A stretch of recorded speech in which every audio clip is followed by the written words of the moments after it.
Niners win. Niners win. It's much easier to wake up even on a cold 1st of December. Welcome to December. Brought in the jacket. It's that time of year. The Niners were cold yesterday or hot. Either way, let's go.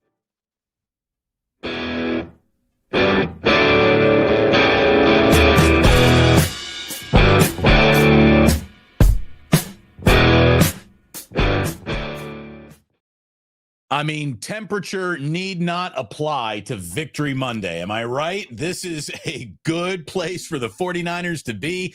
Welcome, everyone. Like Larry said, here it is, December 1st. We are in the final month of 2025. We are in the crunch time of this season. We're in one of the most welcome, happy to see you. It's been a long time since we've seen you. Bye weeks that the 49ers have ever had. Larry, I can't think of a season where they needed this bye week to come right up and greet them right now for the stretch. Tennessee, Indianapolis, Chicago, Seattle. I mean, it is set up to be a storybook finish for the San Francisco 49ers, who have kept themselves alive with one of their best overall team efforts in Cleveland. Yes, the Browns suck. But I had a lot of people telling me that they were going to lose to this bad Cleveland team, that they weren't going to go in and win this game because, that's how things just are going for the 49ers. It's been a damn good season for the 49ers, and I think it's time people start realizing it, and I hope they're enjoying it. Hell of a win yesterday in Cleveland, all around. Really, one of the best, most complete wins of the year. And Larry, a level of defense that I didn't think we were going to see. A level of defense I didn't think we were going to see in a single game against a single opponent. We're starting to see it. It's coming together, even with all the dings and nicks in the armor. Not bad, man. Not bad. Here's how we're feeling this morning. Brock's doing the Dougie, and he supposedly was going to wait for his teammates to all do it with him, but he didn't wait for him, and he just did it without him. Whenever you can bust out a dance move that was popular about 12 years ago, you do it. You do it. Go ahead. What's next? The Macarena? I believe the appropriate meme is the little kid looking in his locker and just says, "Stunt on them hoes." Stunt on them hoes. Brock Purdy. Wow. Who'd have thunk it, Larry? Who would have thunk it? Look, can we just start with this offensive line? You look at some of these running numbers. They're not impressive. This was not a good day for the 49ers rushing attack at all. One of their worst of the season, one of the worst per carry averages we've seen of Christian McCaffrey's entire year, but still deceptively effective. And the fact that it wasn't a party in the backfield for Myles Garrett and company on Brock Purdy all afternoon, really good day for the offensive line. It's not like Trent Williams had an easy one either. Myles Garrett filled his day with more holy shit football than maybe any other day of Trent's Hall of Fame career. Myles put it on him. Every move in the book he pulled out to get around, and he did get around him a few times, but overall, a really good day for the 49ers offensive line, wouldn't you say? Well, it's funny. Nick Wagner has this one. He says, on the flip side, the Browns pressured Brock Purdy on 58% of his dropbacks, their highest pressure rate in a game in the past 3 seasons. It's only time Purdy has been pressured on more than half of. It's the only time that Purdy's been pressured on more than half of his dropbacks.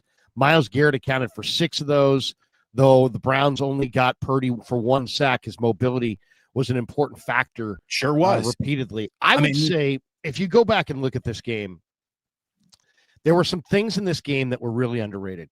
One of them was Brock Purdy threw it away 7 times. And we talked about this, Damon. You and I talked about this in our last show. I think I brought up Tom Brady, how Tom Brady said in an interview, and I think it was you. I'm not. It might have been a different stream, but I could have swore. I know Tom Brady said in an interview, "Hey, you know what?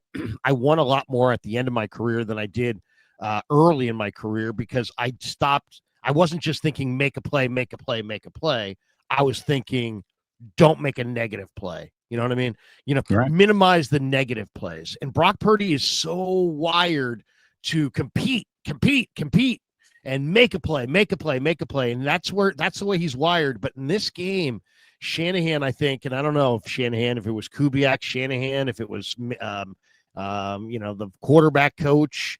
I don't know. But somebody, I felt like, just based on the way Brock played in this game, said to him, hey, look, there are going to be a bunch of plays in this game where they're just going to blow them up defensively. And let's not lose the game on those plays. Let's throw it away and go to the next down. And to me, that's real growth. So, I thought that was huge. And then also, the thing that was really strange about this game was that, and I really felt strongly about this, that the team that ran the ball better, ran the ball more efficiently, ran the ball just better across the board, was gonna win the game. And the Browns yet were that team. The Browns ran it well, and the Niners did not run it well.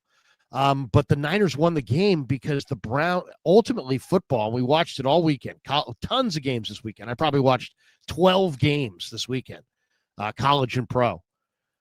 It's the team in football. You talk about blocking and tackling and this and that. But before blocking and tackling, it's really about who makes the least mistakes. And once you introduce weather, and now we're in that time of year, we're in December, where weather is absolutely a factor in almost all these games, except for all the outside games.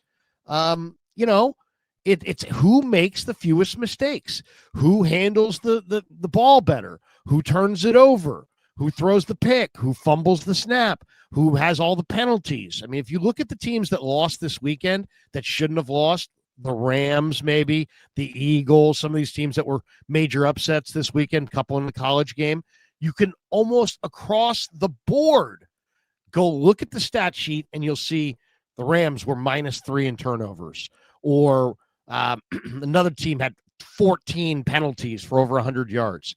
So it's really, when you get to December football, it's not just make a play. It's don't make negative plays and don't make mistakes. Browns made mistakes all day. I counted in my notes this morning before we came on, like 5 or 6 crucial mistakes, and the Niners capitalized on them. The Browns turned it over and made mistakes. The Niners turned it into 17 points, and that's how they won. And that may be their recipe for how they can win in the playoffs. They got to get good on third down. They got to stay on the field offensively. They got to get off the field defensively. The Browns were terrible on third down. They were pretty much bad on all their downs in the game. And you're right. I mean, Shador, that fumbled snap exchange, the fumble on special teams. We mentioned it. I mean, the Jets beat this team by scoring 2 touchdowns on special teams in a game where Cleveland dominated on both sides of the ball. And once again, special teams we fear it as Niner fans. Oh my God, special teams. We're connected to it. It's all it really, we think negative thoughts if you even say special teams. But the Niners special teams are on the uptick. Absolutely. And they're definitely getting better. We will get to that in just a second. Larry, I think that this is maybe the first time this season, because nothing but flowers from Mac Jones. This guy did a hell of a job as the backup quarterback this year. Such a good job that we thought he gave Brock Purdy all the tarmac he needed to pull up back into the season and start flying again after the bye week. As supportive of Mac Jones as we've been, this is the game that Mac Jones, had he started instead of Brock, probably loses. Mac Jones would have been a sitting duck. Again, I do think it was a good day for the offensive line. Nick Wagner's statistics be damned. They keep on telling me pressures matter as much as sacks. Get the fuck out of here. One makes a play uncomfortable, the other ends a play. So it's much different. Pressures are important, but sacks are the real deal. And I thought that Brock was going to get sacked 4 or 5 times, 6 times maybe in the game. It was only once. He did a hell of a job avoiding trouble. He did a hell of a job scrambling to keep plays alive. He did a hell of a job throwing the ball away on the just give up on this play, live to fight another day situations. And I don't know if Mac Jones would have done that. This was, without any of his numbers being gaudy, an outstanding day of football for Brock Purdy. It really was. So good day for the Niners all around. And as you said, it felt like a complete team win. I don't know how many times we can say, yeah, all 3 phases, they were better than Cleveland in all 3 phases. You want to talk special teams? Let's do it. it's officially time to give Brant Boyer some flowers, right? It is. Well, wait, wait a second, but let's go back to Mac Jones for a second. I don't think Mac Jones, Mac Jones wasn't on the ballot yesterday, so I'm not going to take a drive-by on Mac Jones and say he couldn't have done it. I just think it would have looked different. He would have been fine yesterday. It just would have looked different. I mean, Brock Purdy, I don't know if you saw this stat. Brock Purdy yesterday averaged 3.48 seconds per throw. That's a long time to hold the ball. So I'm pretty sure if Mac Jones had been in there, it just would have looked different. Like, I don't know that he makes that play to Kittle, let's say at the end of the second quarter. That I don't think he makes some of the mobility plays that Brock made at the goal line, for example. So I agree with you there. I just think though I do think Mac would have had success, and I do think he's good. I just think he would have gotten rid of it quicker, and it would have looked a little bit different. But yeah, Brock was spectacular. Brock's survivability got them in and out of a lot of plays in that game. And I don't know if Mac has got that survivability with his feet. He's just not as mobile. We talk about the ability to wiggle. That is Brock's real difference between the two. Otherwise, kind of similar quarterbacks. And I thought that difference was on full display on a day. Was Shador great yesterday? Shador Sanders was not a great quarterback yesterday. Okay, so then I would push back immediately because look at the numbers. I mean, look at the numbers across the board. Brock Purdy, 16 completions, 29 attempts. Shador, 16 completions, 25 attempts. He actually completed a higher percentage. Brock, 168 total yards. Shador, 149. Both threw a touchdown. Both didn't throw a pick. Brock got sacked once. Shador got sacked three times. I thought what the rating-wise, Shador had a 93.6 rating and Brock had an 83.7 rating. My point is just that when your team wins, the quarterback always gets a little bit more shine, and when your team loses, you don't get that shine. Well, I don't think really they were very comparable in what they actually did yesterday statistically. I thought Shador Sanders, his best ability was the game plan that Stefanski installed for him. He had all sorts of can't go broke, taking a profit plays. The majority of his completions came on very easy to throw screen and swing passes. He was not really attacking down the field. And when he did, that's when he revealed how inaccurate he was. He was missing guys by 8-10 yards, overthrowing downfield. He had a touchdown to Judy early. Now, Judy was literally in the clear by a good 2 yards, and he overthrew him by 2.5 yards. So yeah, I mean, I'm just saying statistically they were very similar, but it's Brock Purdy, I thought, played very, very well in this game because his tendency is to want to make a play, and he avoided the negative plays. He had a couple audibles at the line of scrimmage.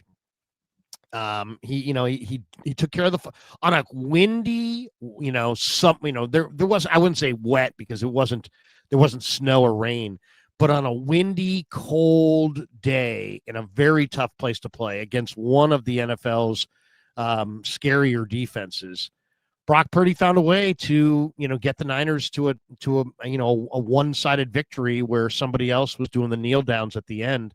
So mission accomplished. And the question, I guess, is this: did we get a blueprint? Like, is that a blueprint for the Niners to win in the playoffs?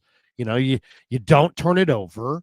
You play good football. You don't pile up tons of penalties. I mean, the numbers were very similar. The Niners had one less yard.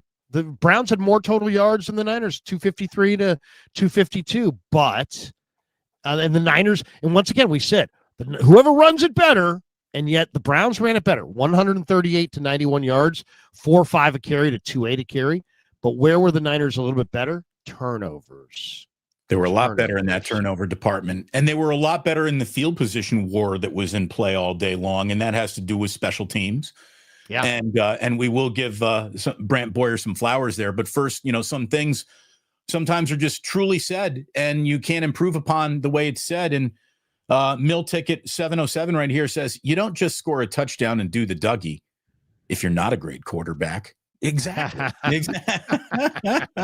Love that. Love that. Thank you very, very much. Look, it is a bye week that they absolutely need because it's a bye week, Larry. I know you got big plans at Pig and a Pickle this week. We haven't said thank you to our sponsors who are a huge part of all of this, as is the audience. We thank all of you. Please lean in, hit that like button across both of our channels. It's going to make this show grow throughout YouTube. Speaking of channel growth, Larry, I'm happy to say the goal was to get to 50,000 by the bye week. And I don't know if we're going to get there, but we've officially got to 49,000. We crossed that threshold today. So thank you to everyone who's liking and subscribing over on Damon Bruce Plus. We say thank you to Ike's of Ike Sandwiches. I know every single person is sick and tired of leftover turkey sandwiches at this point in the Thanksgiving run. So get yourself to Ike's for a delicious sandwich. Get yourself to the Dubliner West Portal for a Guinness to wash it all down with. Larry will tell you more about Sleeper here in just a little bit, but we got ourselves a barbecue party up in Corte Madera coming here, Larry, for you and your channel this weekend.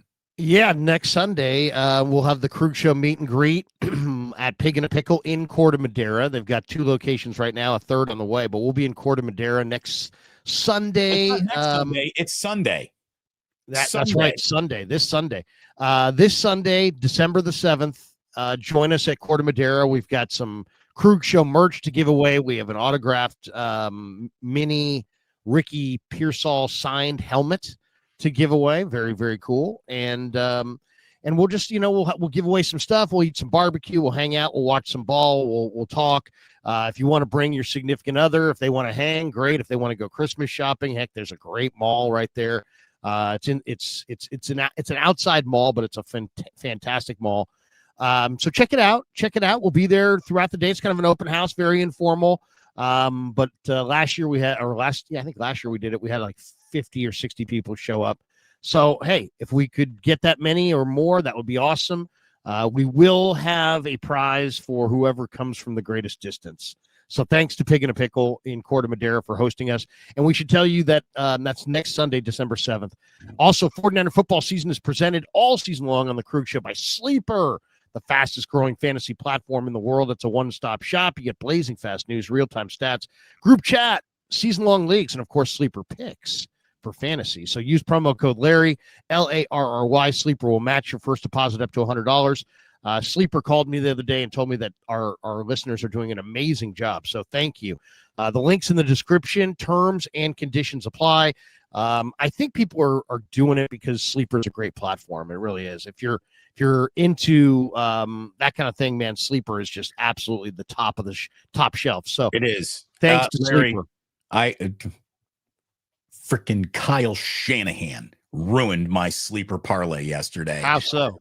He didn't throw the ball one more time to Christian McCaffrey. I had the McCaffrey anytime touchdown. I had Kittle over 45.5 receiving yards. I had Shedeur Sanders under 27.5 passing attempts. I also had McCaffrey over 4.5 receptions. And there's McCaffrey in a game he shouldn't be in, running patterns to where he's wide open. Just one more dump off. Come on. It didn't happen. It's all right. It's all right. The fourth leg of my 4-leg parlays is killing me. And I tell myself, I'm not going to do that fourth leg every week. Then I see it. And then I get tempted. Damn it. I had a premonition. You talk about gambling for just a second. Maybe nobody cares. But on Thanksgiving, I woke up and I had this premonition. I'm like, you know what? I'm looking at the slate and I'm like, I think Green Bay is going to beat Detroit. And I think Dallas has got a real good chance to put away Kansas City. And I think Joe Burrow coming back, I think he's going to beat Baltimore. And I like these underdogs here. And then I talked myself out of it. No. And then I watched as my first thought came through all day long. So I lose, I only made a couple bets on Thanksgiving, lost them both. Came back on Saturday with just the epic. I just said, you know what? I'm going big or I'm going home here. I got a multi-team parlay on Saturday. And I mean, I had it all. I had them all on Saturday. Listen to this parlay.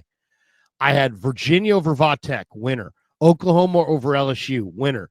Bama over Auburn in the Iron Bowl, winner. Oh my God, what a game that was.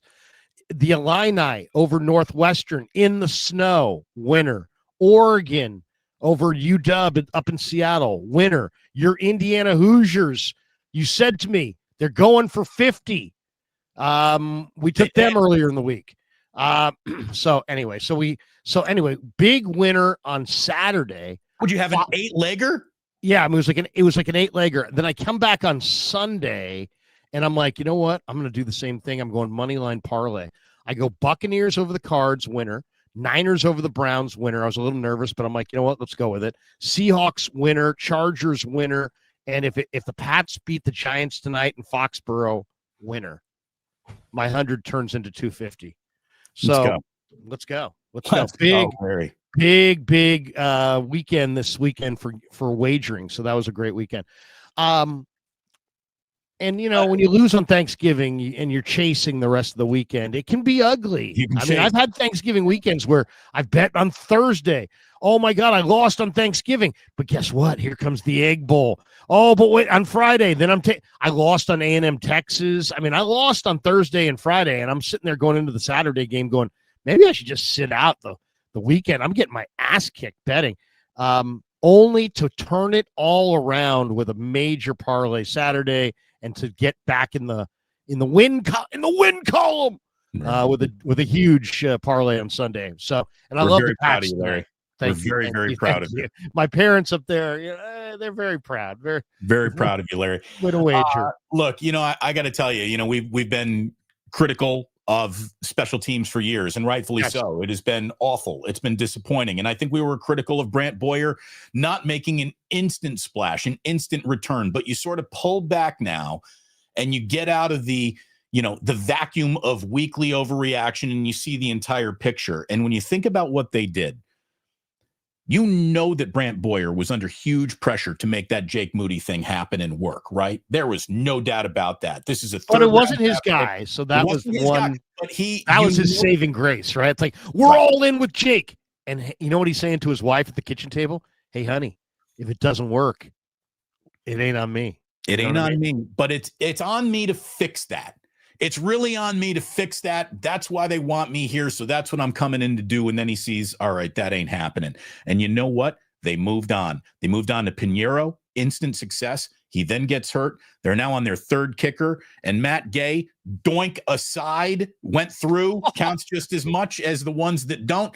That was an unbelievable doink, by the way. Doinked it in. It didn't look good, but it went through. A loud noise. It went through. And I'll tell you, when you look at what Sky Moore is now turning into, a career-long 66-yard punt return that is the longest Niner punt return since Ted Ginn brought one back about 70-ish yards in St. Louis back in 2010. I think that was the same game where, like, Reggie Bush tripped over like some torn up carpet in St. Louis and sued the St. Louis Dome or something like that. Anyways, well, no, he ran off the sideline, and you know how they have the sideline all taped down. Slipped. Well, then there was about a 12-foot space, and it was just that polished concrete that you see underneath the turf at these big stadiums, and it's slick. And he's got there, you know, with his cleats on, he just slid right across it. Look at it this way. I saw Reggie Bush in college. I saw Reggie Bush in the NFL. Him slipping on that surface was not why it didn't work out for him in the NFL. But, I think that those two things walked hand in hand. Either way. Didn't he have the Kardashian curse? This is Kardashian curse, absolutely. I mean, it didn't help Lamar Odom. Larry. It wasn't great for Blake or Humphreys. What's the guy's Chris Humphreys or Chris Humphreys? This is why you rent. You never buy a Kardashian. Okay, it's like an Airbnb. Special teams is vastly improved beyond Sky Moore and the kicker. Thomas Morstead is having a good year, not a bad year, that's for sure. I don't think it's a great year for him, but he's just having a year. Kick return, punt return, even getting better. Just the coverage, guys are staying in their lanes. This is a vastly improved special teams, especially over the last 6 weeks or so. Brant Boyer, let's give you some flowers, man. You'd certainly deserve them. We talk about what Niner coaches are doing their job, and Robert Saleh is obviously on top of the am I a good coach mountain right now for the 49ers. No one's ever going to want to publicly appreciate Kyle Shanahan for anything until he wins the Super Bowl. He is having his best year as a head coach right now. Kyle Shanahan, best season ever as a head coach right here, right now, in front of our eyes. We don't even want to talk about it. Brant Boyer's doing a hell of a job. This is a good coaching. Well, I don't know if through this screwed up season. By the way, Matthew here says, smash the like button, people. You people. He's dropping a you people. Smash the like button, and that's always a good message. So I put that up there. But no, I think you're spot on. I mean, first of all, let's just say it, because I it's a cliche and it's not correct. Special teams is not a third of the game. Okay. And people will say that, there's there's special teams a third of the game. No, it isn't. It's 40-40-20.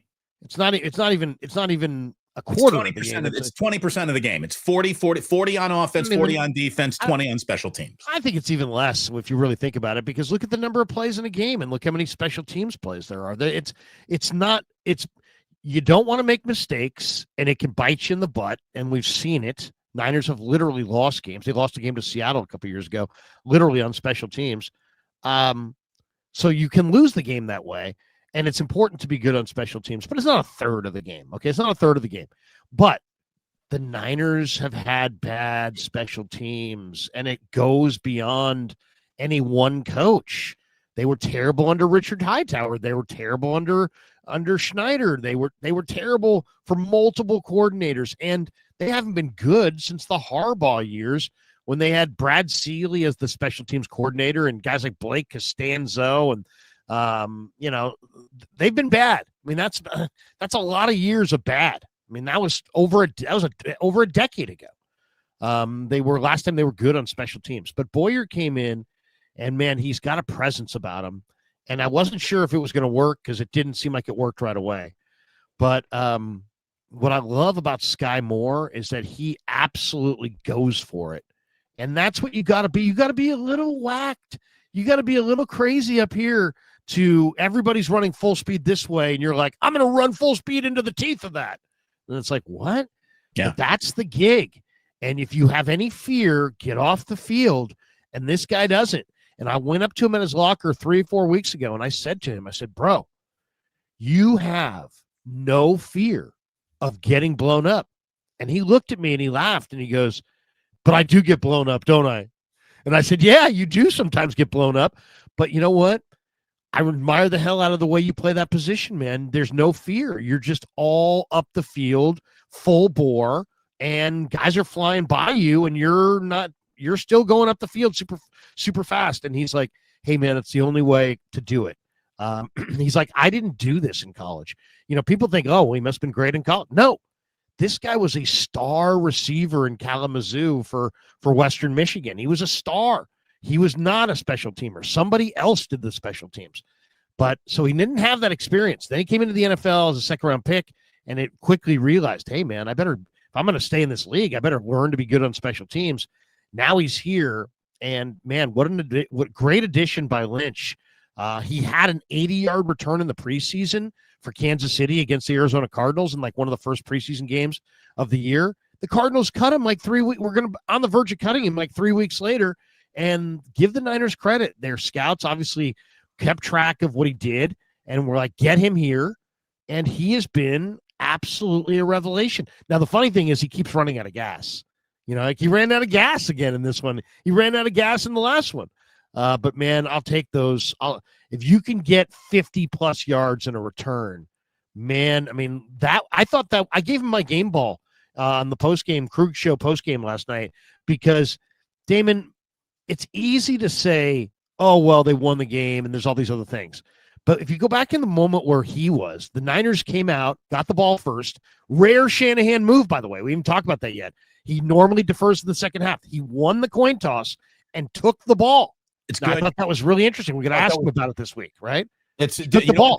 He's paying attention. You don't start a football game by putting your worst foot forward. defensively has been the 49ers' worst step forward. So take the ball. I think in order for this team to have success, they've got to play under that Shanahan formula where they get an early lead, grow it a little, and then sit on it. Strangle a football game is what Kyle's really good at doing. And but I like the fact that he mixed it up, because, I mean, it's like, okay, I get it. It's your philosophy. But there's got to be examples when you would go against your philosophy. And what you just said there is probably right, which is he's probably doing it because his offense is better than his defense, but he may also have been doing it because of the weather. Look at this guy.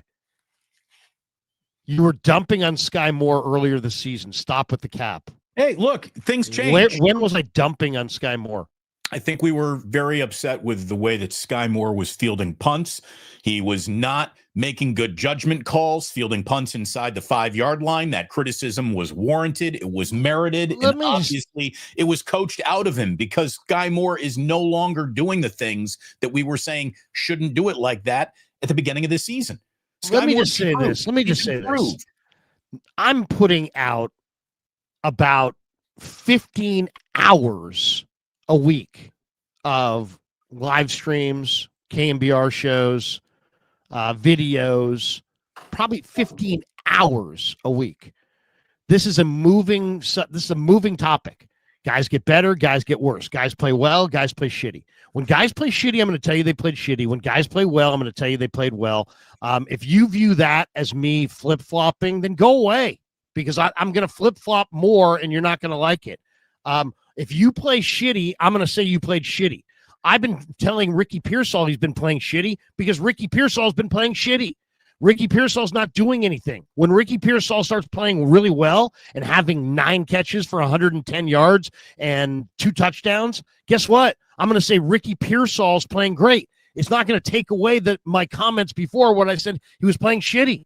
So it's a fluid, moving topic. If you want the same take over and over and over and over in a loop, why are we watching any of these games? We have one take in July. We have to stay with that take through December. I mean, come on. You're going to evolve. If your opinion doesn't evolve, you're not really true to the truth, because the game changes. The players change.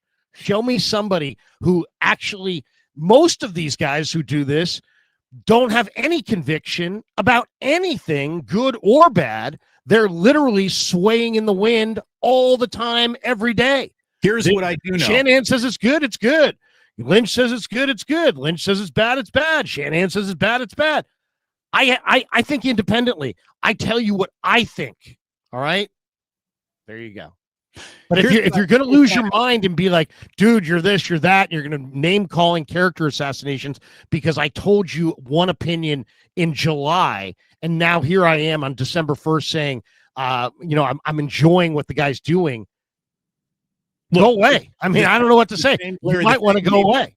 Larry, the same people who are telling you that you are changing your mind are the same people that were saying, sell it all, trade it all, see what you can get for Kittle the minute that Fred Warner went down, and this season is trash emoji, and it's all over, and everyone was ready to Damon, do you remember? Hit a lifeboat. Everyone. Do you remember the show that we did before the Ram game where people were like, the Niners ought to not send Trent, not send Kittle, not send any of their guys because they were going to get their asses kicked. Don't send any of these guys. They don't get it. Don't do it. Don't send any of these guys. Give this game away. That there were people that were hardcore Niner fans that wanted to take the Niners' best win of the year and no-show that and just lay down to the Rams. You know who you are. You guys said that. It was all over our chat. They shouldn't even send Trent. They should rest up for the next game. That was the message from a lot of you guys. And that was the biggest win of the year. What is the one baseline that has been through every single show, starting about 4 weeks in, because no one knows what the NFL is going to look like in the first month of it? We're now 13 weeks in the books here, Larry. 13 weeks in the books, and there are 6 NFC teams that could all be the 1 seed, and the 49ers are one of them. Okay. I mean, then they're not just one of them. I mean, let's talk about this for a second. They're not just one of them. They are the team in the NFC playoffs that has the best record in the entire conference of any of the other teams. The 49ers conference record, Damon, is unbelievable. The Niners, here's the conference record for the 49ers. Look, Larry, I'll tell you this. There are 4 9-win teams. It's the 49ers, Rams, Seahawks, and Bears. There are 2 8-win teams, Eagles and Packers. There are 3 7-win teams. It's the Panthers, the Buccaneers, and the Lions. All of those every one of those teams could beat every one of those teams in the playoffs. I really believe that. Who could beat who? You're saying anybody could beat anybody. Every single team that I just said could beat any other team that I just said. I agree. Absolutely. By the way, the Niners are 8-2 in the conference, 4-1 in the division, 8-2 in the conference. So Niners are sitting in a good spot at 9-4. They're not home, but they're in a good spot at 9-4. But I mean, you mentioned the NFC playoffs. Detroit might be the best team. They're not going to make the playoffs. If the season ended today, they're not making the playoffs. Now, Dallas is probably the hottest team. If the season ended today, they're not making the playoffs. They're not in. So, and there's a chance that both the Lions and the Cowboys miss out because, okay, if they don't miss out, name me the top 7 seeds. Who's not going to the playoffs? Bears, Rams, Eagles, Bucks, Seahawks, Packers. Those are the top 6, and then obviously the Niners at 7. If Detroit and Dallas get in, which 2 teams are out? Yeah. I mean, it's probably the Niners and the Packers. But yeah. Things have not gone well probably for the hometown discount over here. But I mean, that's amazing. I mean, so Dallas is rolling right now, but they're probably not going to make it. Detroit is a phenomenal football team, I think, top to bottom. But they got bad news this week. Frank Ragnow, who they wanted to bring out of retirement to play center, failed his physical, and so he will not be allowed to return to the Lions. So the Lions do not get the offensive line help that they need desperately, and they just got beat at home on Thanksgiving. And I think it's pretty obvious that Ben Johnson was the guy they should have kept, and they should have dumped Dan Campbell. But instead, they let Ben Johnson go to the Bears, and they kept Dan Campbell. And who's going to win a Super Bowl first, Ben Johnson or Dan Campbell? I'll take Ben Johnson. Well, Ben Johnson is having a great year in Chicago. He's got a really good running game going right now. He's got Kyle Williams under wrap, and it's working. It's fitting together in ways that no one could have anticipated it coming together this fast. Caleb, I think you're talking about. Will say, yes. But Dan Campbell lost both of his coordinators, and I think has done a hell of a job in the circumstances he got left with. And, I mean, I'm not here to crap. Dan Campbell's a really good head coach. He's got a really good football team. I don't think he's a really good head coach. I really don't. I think he's a really good soundbite, and he's a good dude. But I think the key to I thought there were 2 keys to the Lions: Ben Johnson and Brad Holmes. And I think those are the 2 keys to the Lions. Like if I were trying to, let's say the Lions were a dynasty and they were on top in the NFL, I would have tried to get Ben Johnson. And I would have tried to get Brad Holmes. Well, I know that you want to do a hottest take on a Monday. We'll do that a little bit later. Yeah. But getting back to Niners and Browns just for a second, what also happened in this game, and maybe this is a lot of Shedeur Sanders and an ultimately underwhelming Browns offense, but the 49ers got their defensive mojo working in ways that I did not think was going to happen against a single opponent remaining this year, not even Tennessee. And Tennessee is about as bad as a professional football team can possibly be. We'll get into them in just a second. Do you realize yesterday, Cleveland never touched the red zone, didn't reach it once. Wow. The 49ers defense, if you didn't notice, pitched a second half shutout. I don't care who you are, who you're playing. That's the right halftime adjustments. That's coaching in the second half. And the Browns, to boot, got the ball to start the third quarter. So a second half shutout is even more impressive than it sounds. The 49ers also didn't allow a single 4th down conversion yesterday. And the Browns went for it a couple times on 4th down. So it was just a really stout day defensively. And I got to tell you, the same group that was very upset that the Niners did not do more specifically on deadline day or didn't make another move to bolster this defense. Let's talk about the two moves that they did make. Keion White had 3 tackles and a sack and has been popping up in football games for the past couple of weeks. And Clelin Ferrell better not be a healthy scratch again this season, because he is their best defensive lineman since they added him off the frickin' street. He had a career-high 9 tackles and 2 sacks yesterday. He's now got 4 on the season. Cleveland and Cleveland, Ohio, had a hell of a game. Cleveland, in another football uniform, is just a guy. He puts on a 49ers uniform, and he is the best version of himself as a professional in the NFL. How did they ever let that guy go?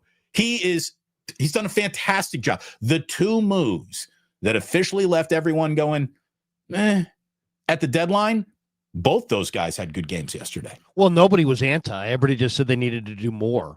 I mean, nobody was saying, oh, Keion White sucks or Clelin Ferrell's garbage. Nobody was saying that. At least nobody informed. People were just saying, yeah, but you know what? You didn't do enough. And you could make an argument one way or another. I'll just say this, this is some really good, talented kids, CJ West, Alfred Collins. Collins had a really good game yesterday.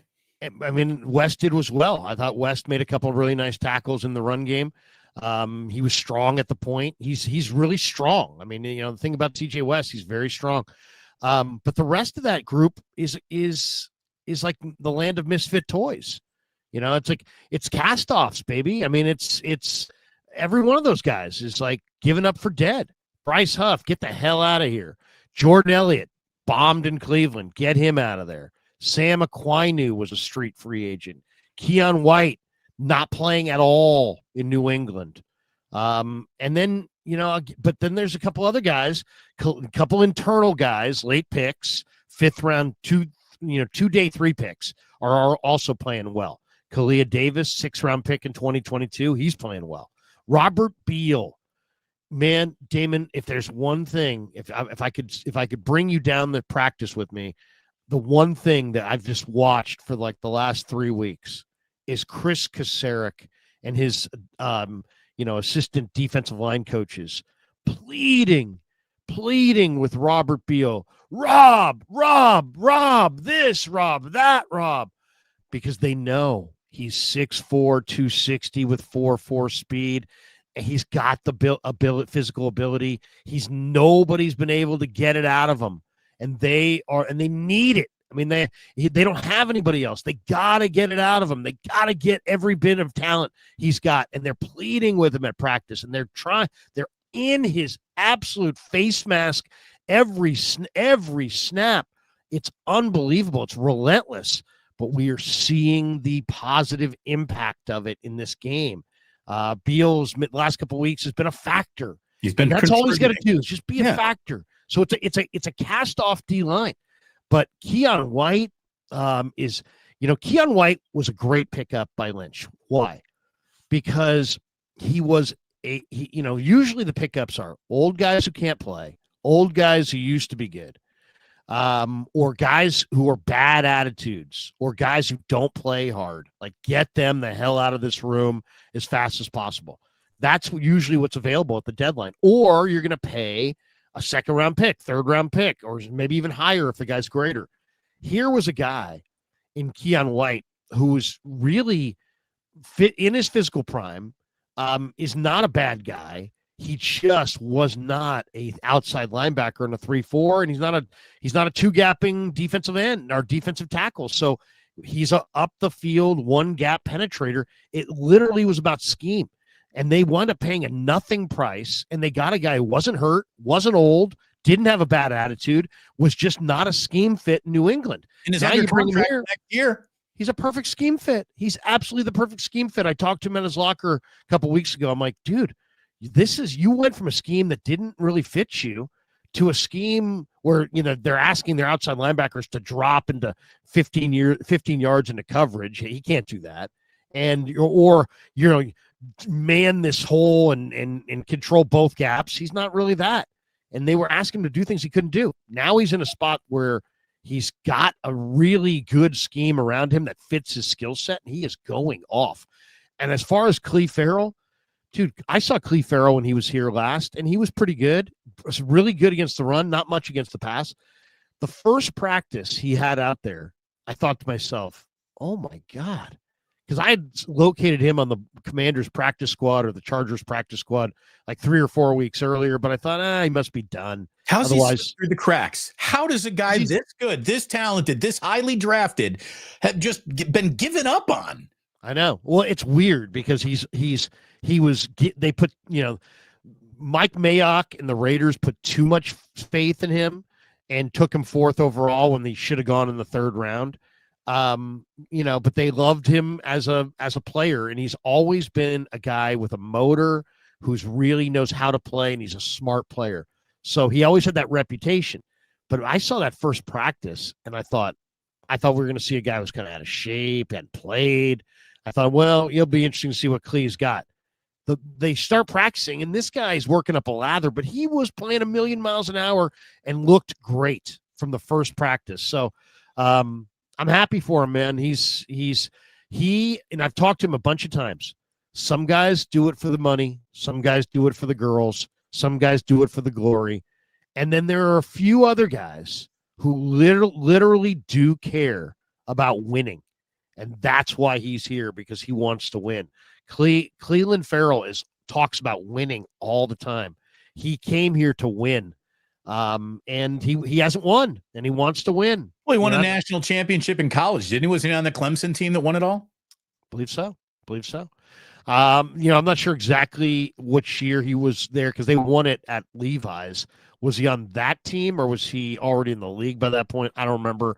But he was a great player in the ACC, and he's given them a tremendous amount. So now the question is, do they have enough? Huff, Elliott, Kalia, Sam Aquinu getting healthy eventually. That's 4. Keon White, TJ West, Collins, Beal, Farrell. Do they have enough? This is never what you would order off the menu, but it's what they got.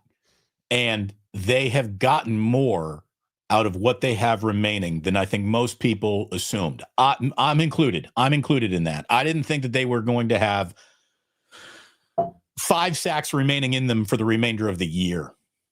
I thought that their pressure rate was going to drop to almost a near single-digit percentage, and it hasn't happened. And they deserve some credit for that. And that's Krueger, and that is a whole bunch of guys who are just saying, "All right, everyone's underestimated us. We're going to just go ahead and be some dogs." And it's impressive. A little Cody Ross. It reminds me of Cody Ross with the Giants. I mean, Cleve Farrell's got 4 sacks in 5 games. Yeah.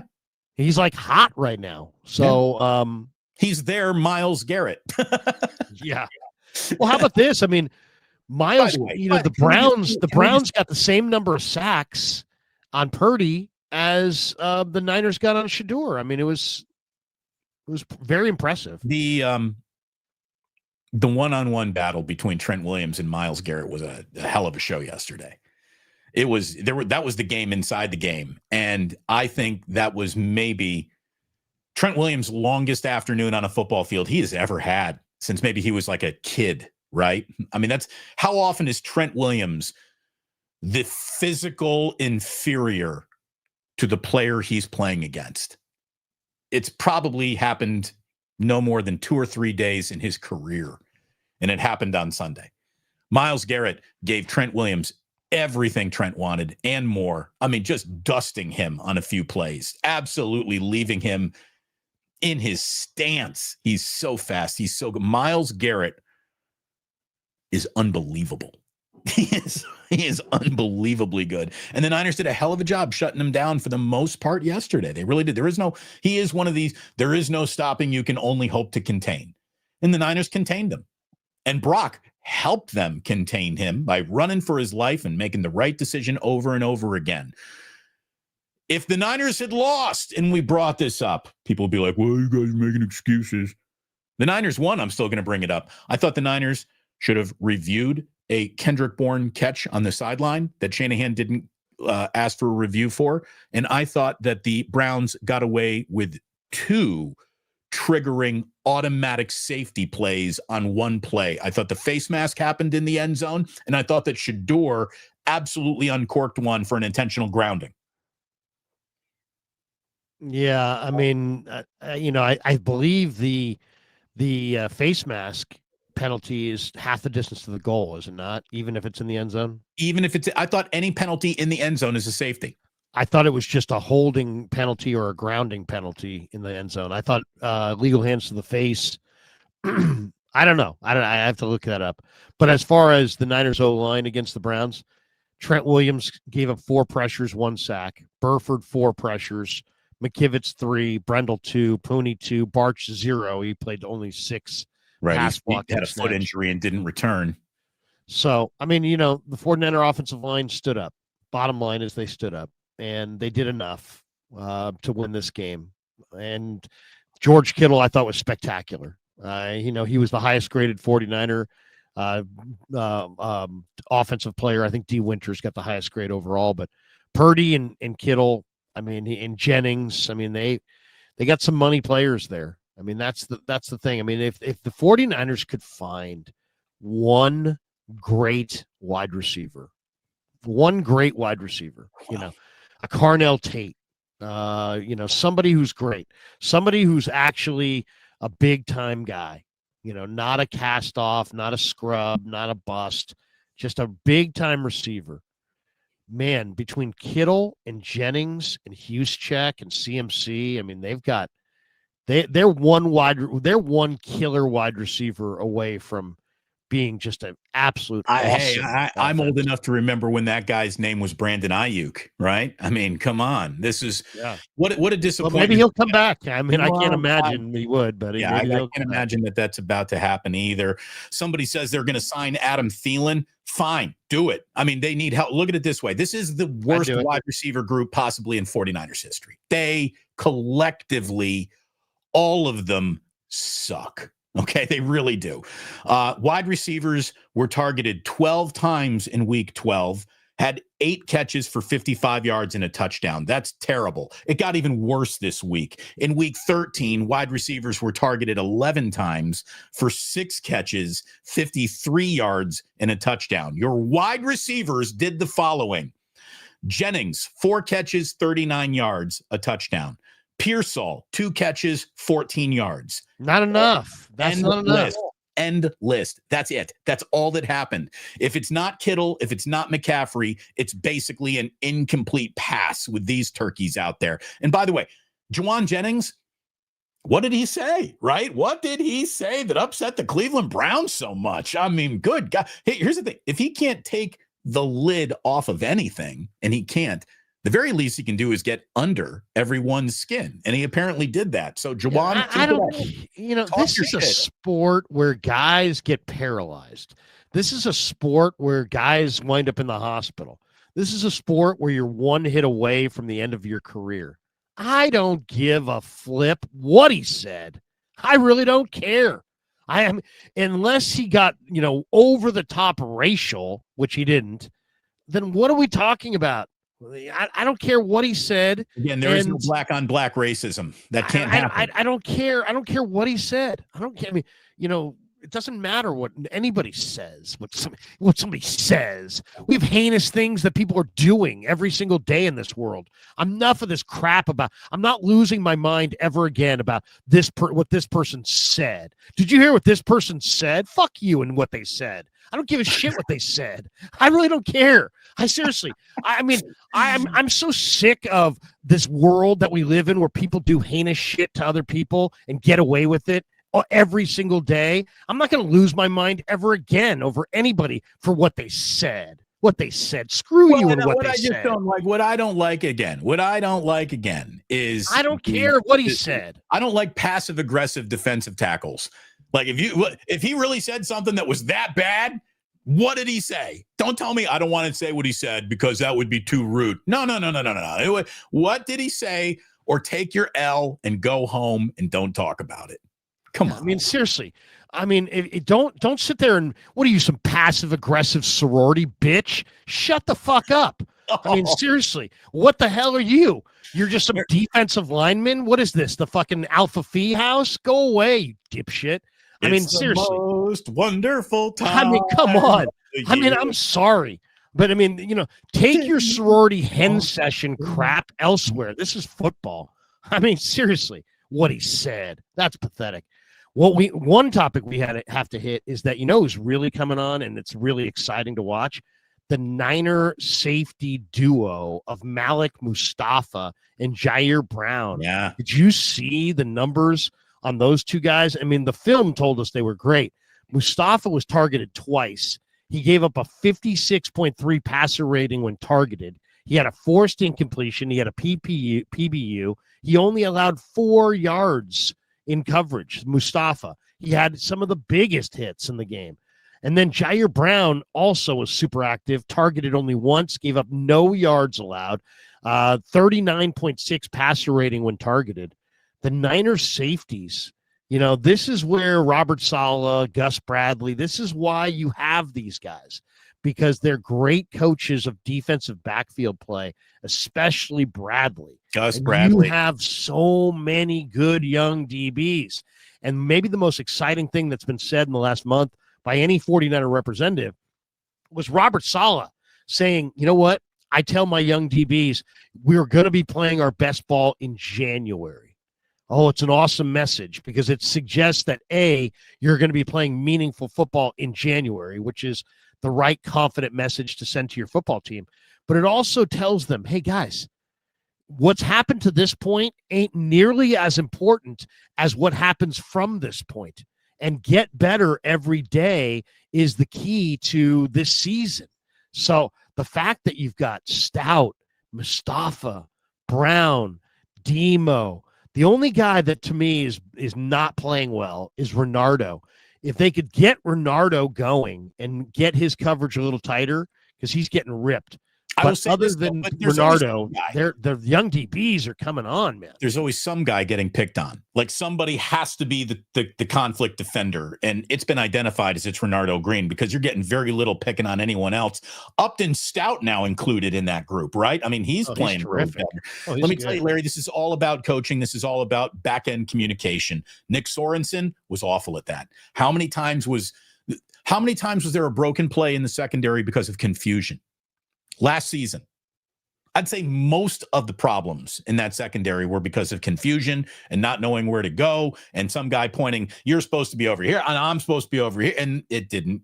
No one was where they were supposed to be. That's not happening this year. When they give up a play, they're still in position to make a play, even though they're giving it up. Where last year it was just dusted and see ya. So it's gotten a lot better. And if Robert Saleh has the type of season here where he is right back in that coaching mix, I think Gus Bradley is the defensive coordinator in waiting already in-house. He's got the job if he wants it, if Saleh leaves, right? Oh, he's great. He's great. Gus might be my favorite guy to talk to of all the people down there. He's got a vibe, dude. He's got a vibe about him that's really awesome. He's very positive. He's tough as hell. He's seen it all. And he's coached. This guy was the originator of the Legion of Boom. I mean, this is the guy who put together Sherman and Browner and Earl Thomas and who was the ridiculous Cam Chancellor, who had that ridiculous hit on Vernon Davis on the sideline up there. I mean, he was the coach that put together that foursome that led the Seahawks to a Super Bowl. He's a really good defensive backfield coach. And I asked him about a guy in camp. I said, hey, what do you think of Darrell Luter? And he had a big smile on his face. And I knew he liked him because I'm like, he's exactly what a guy like Gus Bradley wants in a corner. He's big, he's rangy, he's physically dominant. And he's like, oh, yeah. Love that kid, man. Oh, he's going to be good. He is going to be good.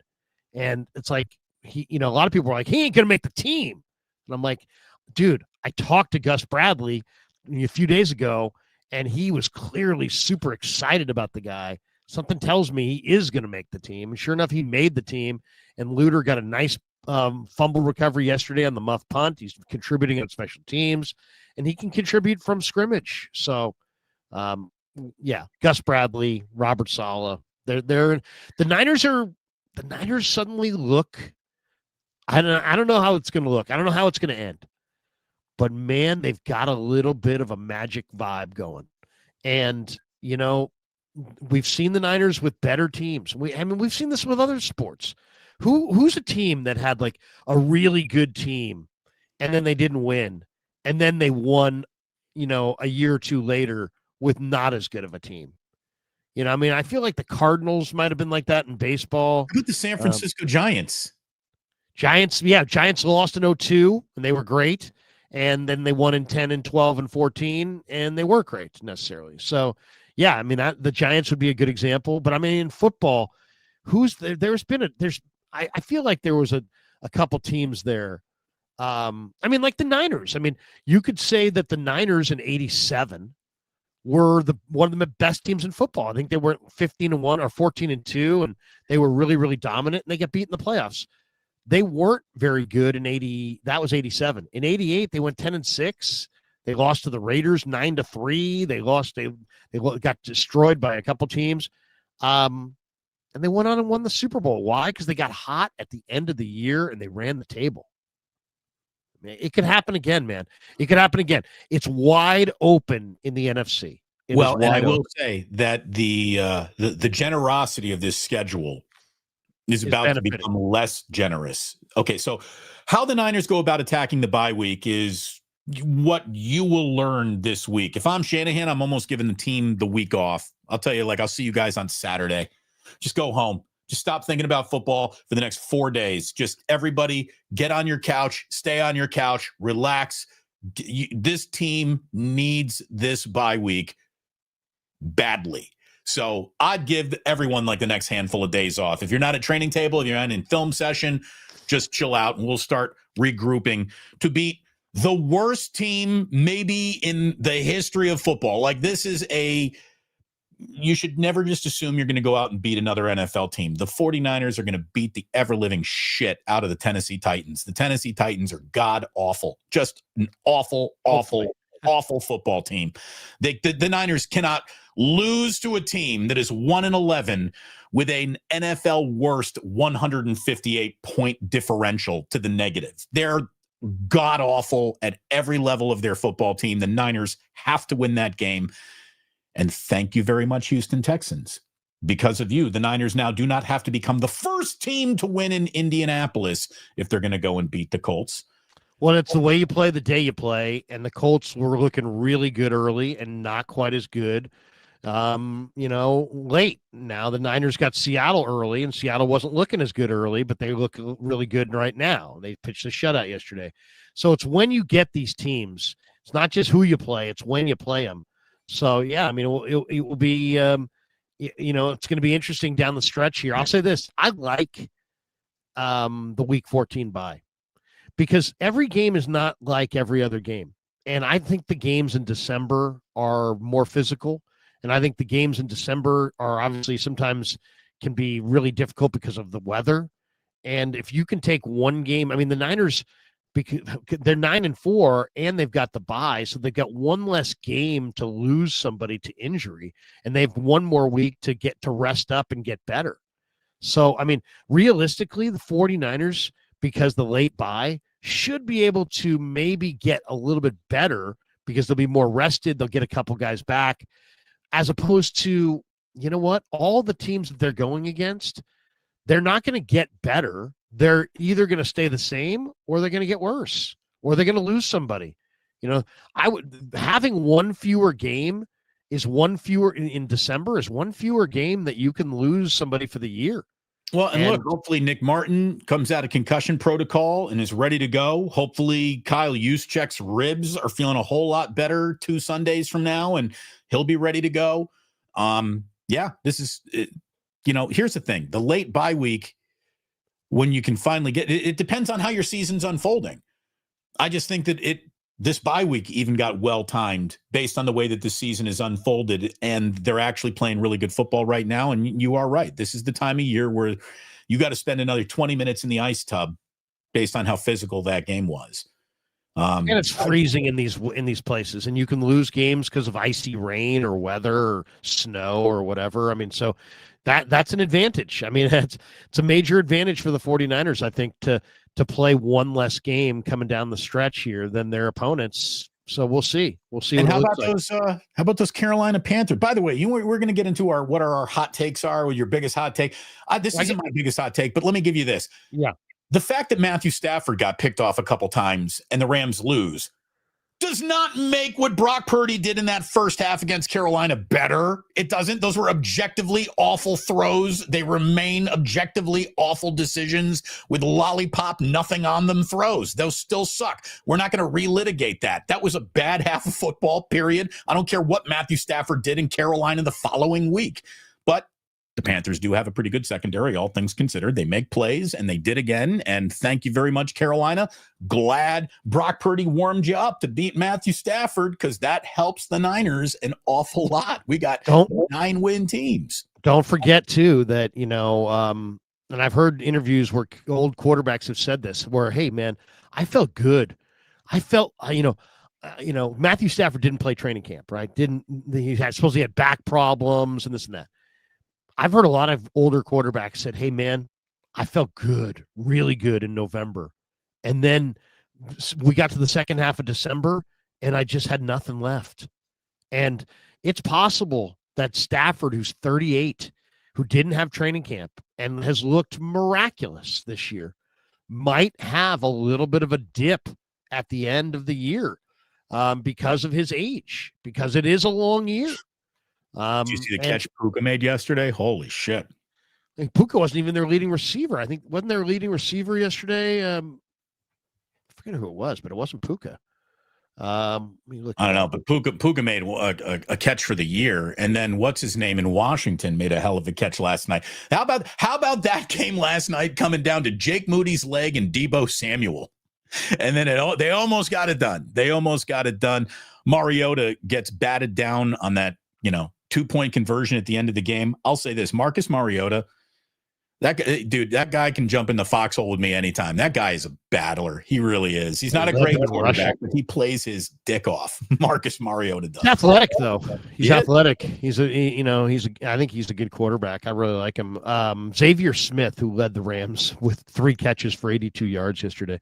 Yeah, Stafford's turning the ball over. One thing I wanted to show here, because it's not a complete day without a Baldy, and Baldy has a great one here on Kittle. Give me a Baldy breakdown. Here's a Baldy breakdown on Kittle, and I thought this was the play of the game. Niners get the ball back, end of the first half.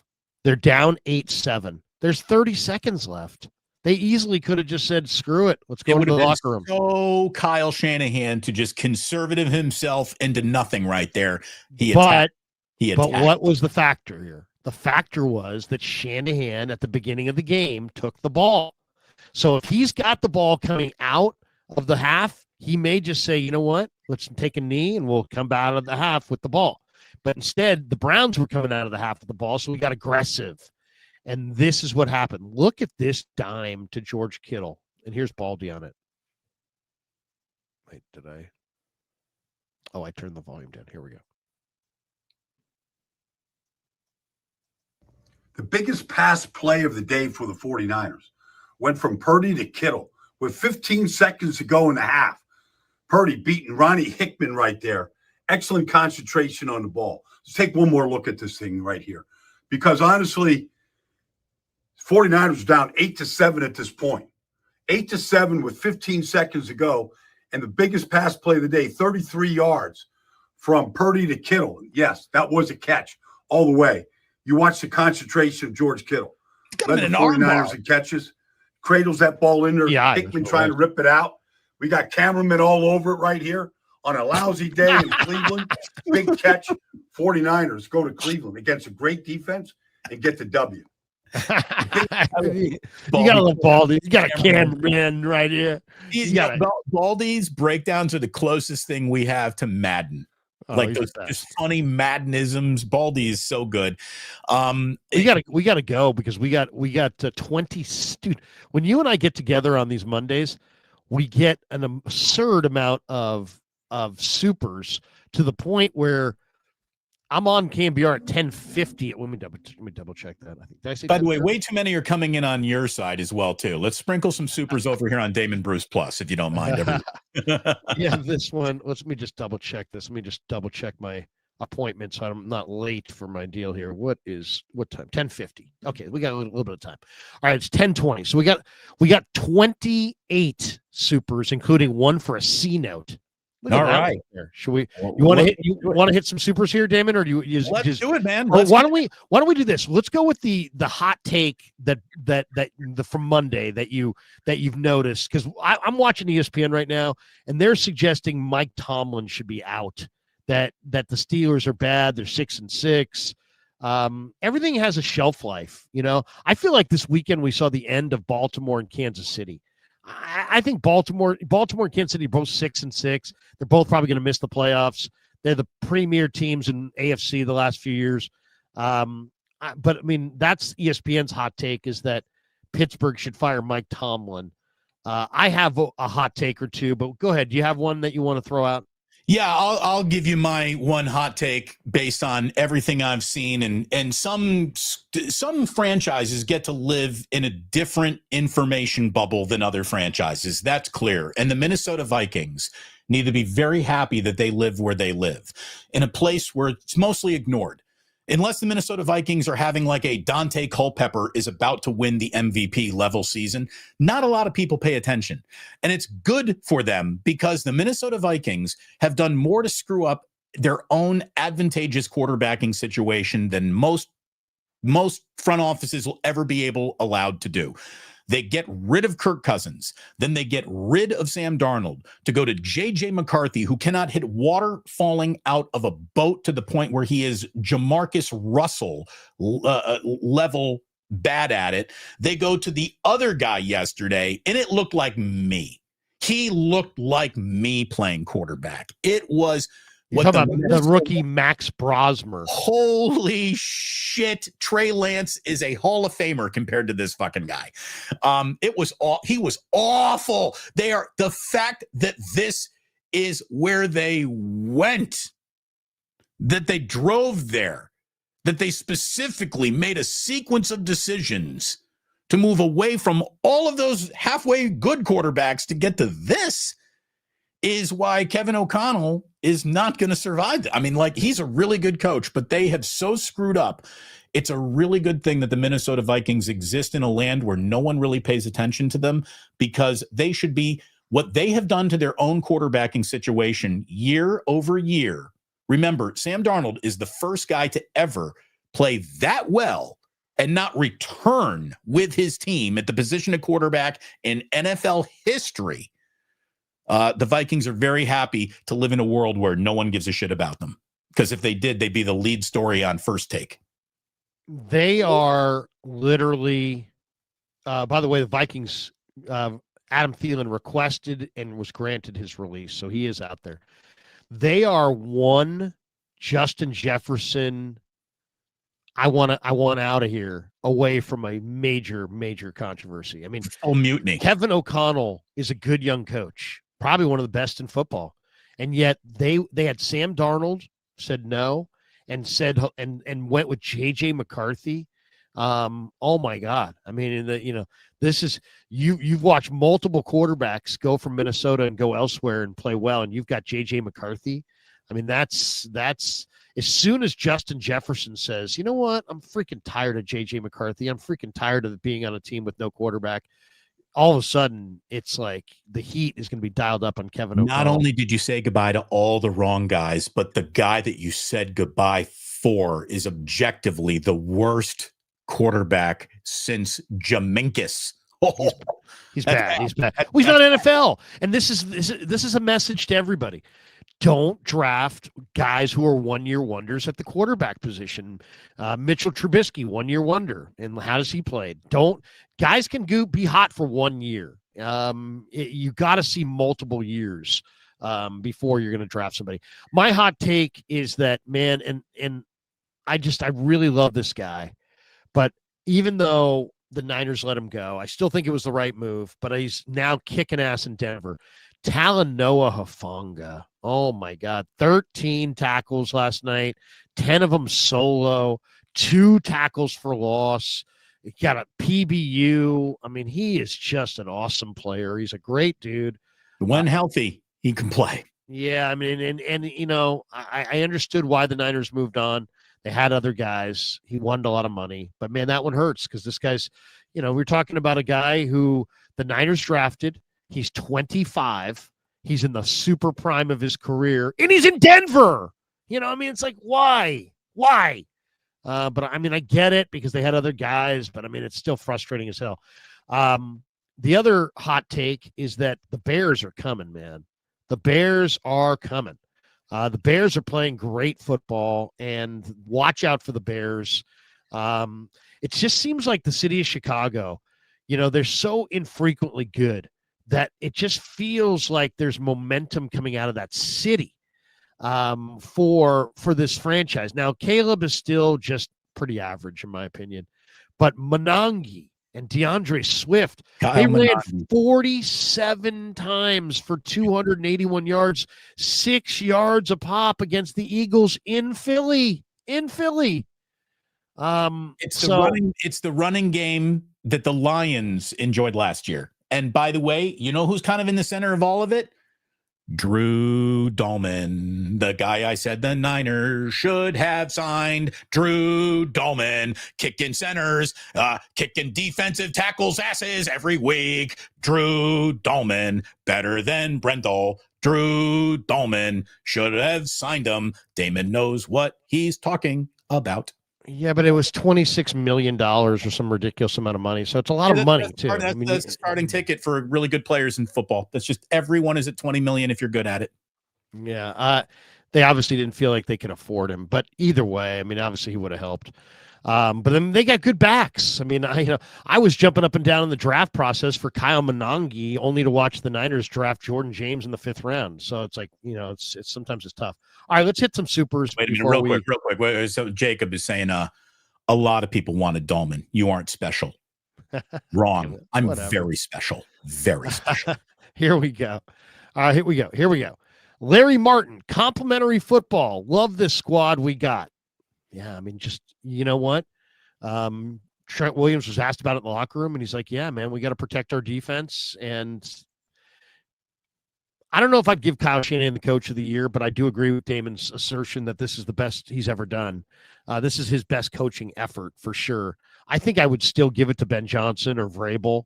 But, man, Shanahan this year, unbelievable. King Linner. Big win yesterday, and thanks to upcoming matchups this week, the lowest seed the 49ers will be after the bye week is the 6th seed. Oh, wow. That's interesting. I didn't know that. We got this one from Larry Martin. If you watch the game, stats tell a different story than what was on display. Brock looked way better than Sanders. Sanders wasn't bad, though. Yeah, no, totally. No, I mean, I'm just saying that their stat line is very similar, but they surely went about it in a different fashion. I thought that Cleveland had the perfect game plan in for Shedeur Sanders. I mean, they just keep it simple. You know, put the quarterback in advantageous situations, build a little confidence, easy completions.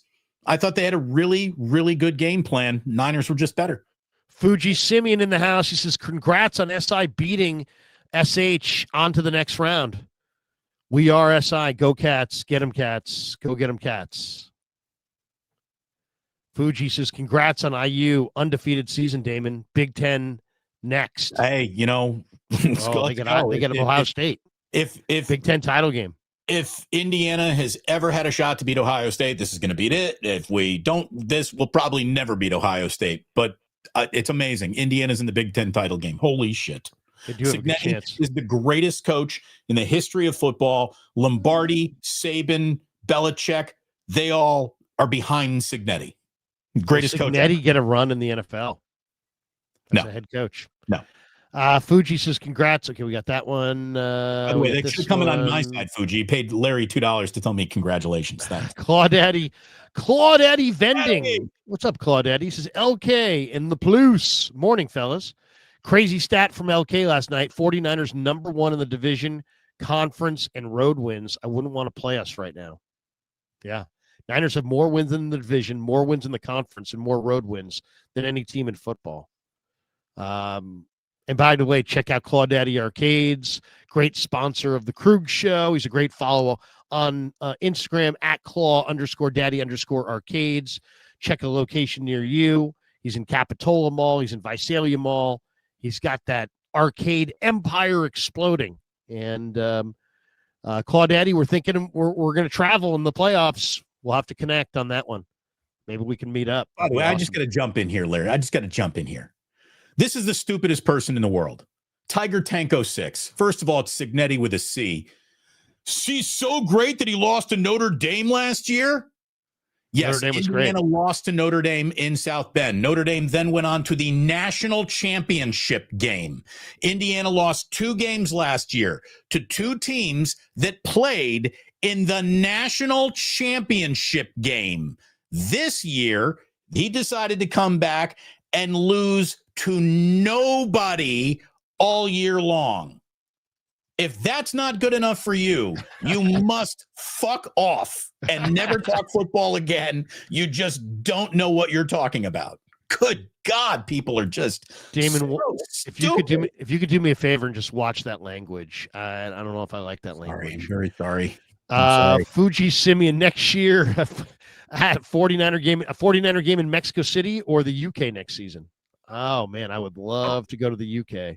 I'm saying I want to go to Mexico City, man. Let's go get some tacos. Let's save ourselves like a 12 hour. I wouldn't mind going to Germany or someplace. I don't know if you saw that field in Brazil or whatever they play when the Eagles played there. That's an amazing spot. But yeah, and an field in Spain. International game would be awesome. Yeah, it'd be awesome. The next time the Niners are going international, we're going. Oh, it'd be awesome. PWS West Coast, big game this Saturday. If you know, you know. That's right. Go Hoosiers. We got this one. What's the spread in that, by the way? I think it's 5.5. Buckeyes by 5.5. Mm-hmm. Where is it? Indianapolis. Oh, it's the neutral site. That's right. Ivan says 49ers should bench Brock and CMC against the Titans. Shrewd. Smart move. Always thinking ahead. Jose Ernberg. Jose Ernberg. Oh, no, Jose Fumberg. Jose Fumberg or Joseph Ernberg. If Robert leaves, should we poach Jim Schwartz? Oh, man, I don't know if Shanahan could get along with Schwartz. Schwartz seems like a difficult guy to get along with. Ramon says, good morning, all. If we win out and Seattle beats L.A., don't we win the NFC West? If we win the tiebreaker versus the Rams, yes. Heck, the number 1 seed may be in play. The Niners could theoretically play the Bears for the number 1 seed. Yes. Theoretically. It could happen. A lot of things have to happen, but that could happen. Famous 5857 says, hey, here I am. Just gone to jar. Thank you. There you go. Joseph Ernberg, how about those Bears, Damon? Bear down, F Philly. Jose Funderburg, thank you. Was there the Niner games are always super enjoyable, but was there anything more enjoyable than watching the Bears run through the Eagles? Larry, that is the best win since Rex Grossman and Lovie Smith were doing things together. That is the best win the Chicago Bears have had in almost 15 years. It was that. It's the kind of win that makes you want to take off your shirt and sing songs in the locker room. See that? By the way, Ben Johnson, he absolutely earned a little house credit right there. That was pretty sweet, by the way. When Ben Johnson's up there doing his thing, I mean, come on. I mean, that's, what do you think? Should I ask Shanahan about that? Should I say, you want to have a flex off? You want to have a flex off? Ben Johnson looks like he takes good care of himself for a guy living in a town full of, pizza that's the size of a loaf of bread. All right, Chicago's a great city to put on 15 pounds in quickly. Yes, it is. It's a hearty eating town. Hold on. Wait, before we get to this one, we have to do this. Hold on. Oh, what do you got? Here we go. Are you going to show me a half naked man? Oh boy. The Bears got some momentum going, folks. Look at this. Niners is going to be epic. Big That one. is going to be an all-timer. I cannot wait. Dale says, don't let him. The Bears are very, very comfortable at Levi Stadium. First regular season win in the history of Levi Stadium belongs to the Chicago Bears. What? Didn't the first win ever at Levi's? First I thought regular season game ever was the Bears winning at Levi. And the Bears won? I think so. I thought that was the Kaepernick. I thought Kaepernick beat the Bears in his first start, but maybe you're right. You remember Kaepernick was in Chicago, though. No. And then Kaepernick played the worst game of his life in Chicago, and that's when everyone started giving up on him. Dale says, don't let them always get to you, Larry. You're giving them what they want, and they aren't paying for it. Here's a $5. Thank you, Dale. Sometimes it feels good to yell and scream. Joseph Ernberg says, KC, Philly, and LA lose. Great week of hate watching. Absolutely. Out-of-town scoreboard was friendly to you. Oh, man, it was a fun weekend. Mark Gravy Graves. What's up, Graves? Out in Arizona. He said, receipt keepers on this chat need to get a life. Thank you, Graves. Appreciate you, bro. Famous K just says, hey, 99 cents coming your way. Sprinkle. Herbie Holland drops a C note. What? A man must admit when he is wrong. Larry, I said at the beginning of the season, 49ers would go 4-13. You told me I was wrong. Well, Larry, I apologize. I was wrong. I'd given up on this team, and they have surprised me with the coaching and the injuries. I'm pretty sure $100 from Herbie Holland. Pretty sure I was on that show too. Where's my 100? Woo-wee. You know what, for Herbie Holland. Herbie, it's one thing to fess up and own up to it, and I appreciate that. Not a lot of guys remember it was going to go wrong predictions when things are going right. So thank you. I love it. Thank you, Herbie. Thank you very much. To Guns, you think Shelby Harris will be sending Christmas cards to Jennings? Something tells me they will not be doing autograph shows together. Could you imagine if next week exchange? Could you imagine next week they're sitting like at a table signing items next to each other? That would be so on brand. Herbie Holland drops a 20 spot. Like the 100 wasn't enough. He says, what a dope I was about this team. LOL. What a dope I was about this team. I was glad I was, because no matter what they do the rest of the year, I'm impressed. They should have gone into the tank, and they haven't. Yeah, that's a good one right there. We got this one from PWS. Thoughts on NFL players having beef with Juwan Jennings? I already spoke that out pretty clearly. Greg Garjesi says D is getting better every week. Thank you. Misfit Toys, the island of misfit toys. Robert Sala. In fact, that Santa Coming to Town was on last night. As I was putting together my notes for one of my video, I had it on in the background. I don't want to make toys. I want to be a dentist. Do you remember did you watch Santa Claus Coming to Town? More importantly, have Jack and Ozzy taken in Burl Ives and Santa Claus Coming to Town? Why actually, Burl Ives is such a misfit? Burl Ives might have been tied to the Rudolph the Red-Nosed Reindeer, actually, but that was it. Anyway. Yeah, it was just yes, Yukon Cornelius, Rudolph, all of yes. Yes. Put one foot in front of the other. Soon we'll be walking across the floor all right. We got this one from the Kevin Wood. What are some past Super Bowl teams with major flaws 49ers can look to? 2011 Giants were the 27th ranked defense that year. Maybe 08 Cardinals with Warner. I would say the team that the Giants had that beat the Niners in the NFC Championship game in 13 with Alex Smith. Which Packers team? I can't remember if it was Favre's or Rodgers. Showed up in the Super Bowl with like 23 guys on IR. Rodgers. Okay. That was the Rodgers Super Bowl. So that's one. But I think of the New York Giants, because they were not the best team that year. The Tom Brady-led Patriots were the best team. And they beat the Patriots in the playoffs. And that was the David Tyree, Mario Manningham, that Giant team. And I thought they had a great, tough, rugged offensive line and a really good defensive line, and that's how they won. So we'll see. It's as far as the best team, the worst team to ever win the Super Bowl. That's a good one. I don't know. I'm not really sure. Laser Lax. Krug, love this energy. Thank you, sir. Dr. Mad Hatton says Miles tried to knock someone out with his helmet. That was a couple of years ago. Miles Garrett lost it. Oh, yeah. Yeah. Against that terrible Oak State quarterback for the Steelers. What's his name? The backup? Mason Rudolph. Didn't he swing his helmet? Yeah, he swung his helmet at Mason Rudolph. We got this one from Eric Pierce. Sala, Mack, Bourne, Brian Robinson, Farrell, White, whoever was running the show has done a good job. Lynch, Kyle. Absolutely, those are good moves there across the board. No doubt. And I think you got to give Lynch his there. Tiger Tank 06. Jeremiah Love from Notre Dame is projected to go 3rd overall in the draft. 49ers should try to trade up for him.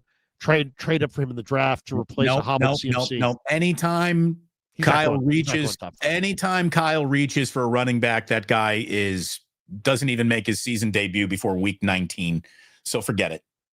Yeah. I don't want the 49ers drafting running backs or wide receivers. They don't know what they're doing. Sign free agents that you like at that position. Go draft offensive linemen and defensive linemen and play bully football up front. That's the Niner way. I don't trust him. And also, I like Jeremiah Love. Don't get me wrong. I think he's really good, but I wouldn't take him in the top 5. I wouldn't take him in the first round. The guy that I kind of like that's caught my eye is go check out Jam Miller for Bama. He's 220 pounds. He's fast. He's really, really intriguing. There's a bunch of good backs, though. Bunch of good backs out there. If they don't go offensive line in the first round, they're doing it wrong. Yeah, I don't know if they have to go in the first round, but definitely in the first couple rounds. McFadden says, went to my first Niner game in Cleveland when I was 15. A grown man with a strap on threw a beer bottle at me and called me a 69er. 20 years later, justice. There you go. Hey, at least you forgot about it. That is, what things that happen to you when you're a teenager, though, do kind of stick with you. Guy threw a beer bottle at you and called you a 69er. Hopefully you got arrested. Excessive says the parity in this league is crazy. The number 1 seeded Bears and the number 7 seeded 49ers both have 9 wins. I know. Well, again, it's just, the fact the NFC West is relentless. You got 3 9-win teams in this division. It's crazy. Golden Gate Sports Podcast says, hi, Krug. I'm a huge fan of you guys and would love tips to being a sports journalist. My dream is to cover the 49ers. Can you shout out my channel? Shout it out. Yeah, absolutely. Golden Gate Sports Podcast. Everybody check out Golden Gate Sports Podcast. As far as tips to being a sports journalist, go ahead, Damon. Do you have a tip that you want to throw out? Yeah, pick another vocation in life. Make it rewarding. Yeah, no, I would say here's the thing.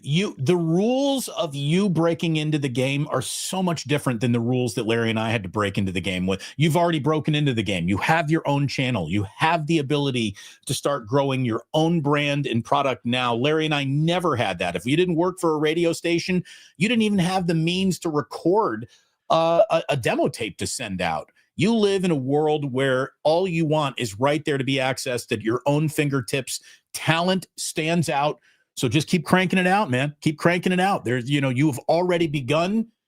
Congratulations. Keep going. Yeah, I would say,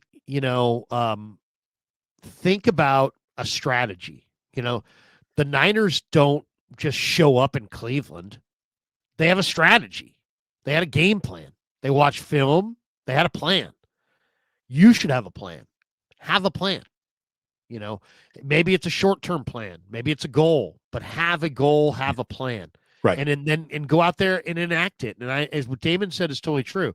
You can wait around for someone to hand you some official certificate that says you're official, or you can just state your presence and be great and just kind of take the thing by storm. So there's 2 ways to go about it. And I would, if I were a college student right now, I would simply look at this thing right here, the modern cell phone. This is a traveling studio. You can take this anywhere. The mic quality on the latest ones are so good, and the camera is so good that you could really film a movie off of a cell phone. So this is all you need. and get a gimbal, which balances it out so it doesn't flip around a lot. And then go interview people. Go anytime you see somebody famous, go interview them. Ask, and then if you have people that are doing jobs that you want to do, ask them if you can do an informational interview with them and tape it. And like interview a guy like Damon and ask him what his process was and ask him how he got from job 1 to job 2 to job 3 and how things went on the internet, all these questions. And then what you'll do is after you do a bunch of informational interviews, the people that you ask, you're just going to say, hey, they're going to be flattered that you're asking, and then just be consistent. There's a lot of people that were as good or better than us, but they didn't make it. And they didn't make it because they either had an alcohol problem or a drug problem, or they couldn't show up on time, or they were somebody on Monday they're high and Tuesday they're down and Wednesday they're high and Thursday. You got to be a little bit more even keel. But I would say go for it, man. Go for it if it's your dream. I mean, look at it this way. I always compare things to the high school dance. Anytime I'm talking about motivation for myself, I always think of that high school dance. What do you see at a high school dance? You got a bunch of girls and boys who all want to dance, and yet there's 5 or 6 of them that are dancing, and the rest of them are standing on the wall wishing that somebody would ask them to dance, or wishing that they would have the courage to ask somebody else to dance. If you only have one freaking life, there's no proven second life, okay? You got, at best, if life is kind to you, you maybe have 75, 80 years on the planet. You only have one bite of the apple. Make it count. This is not a dress rehearsal. Right.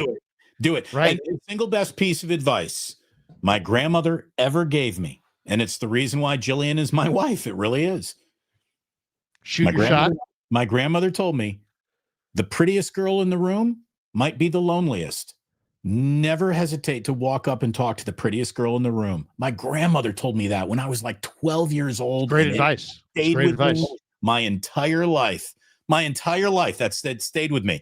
And it's the best advice I ever got. And it's why I've always dated way above my weight class. Oh, same here.